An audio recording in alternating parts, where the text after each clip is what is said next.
1925 সালের দিকে ইংরেজ সরকার এই অঞ্চলে একজন কালেক্টর নিয়োগ দেন, যার নাম ছিল আলেকজান্ডার।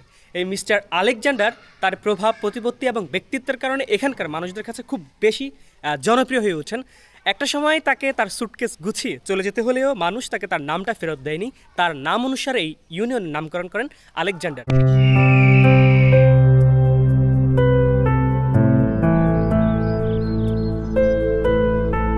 আলেকজান্ডার বাংলাদেশের লক্ষ্মীপুর জেলার অন্তর্গত রামগতি উপজেলার একটি ইউনিয়ন ও প্রসিদ্ধ অঞ্চল।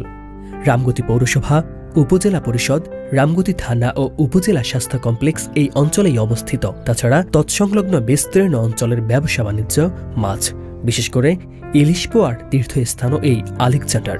বাংলাদেশ সরকার ঘোষিত মেঘনা নদীর 100 কিলোমিটার মৎস্য অভয়ারণ্য অঞ্চল আলেকজান্ডার থেকে শুরু হয়ে চাঁদপুর অবধি পৌঁছেছে। এই মুহূর্তে আমি এখন আছি আলেকজান্ডার বাজার।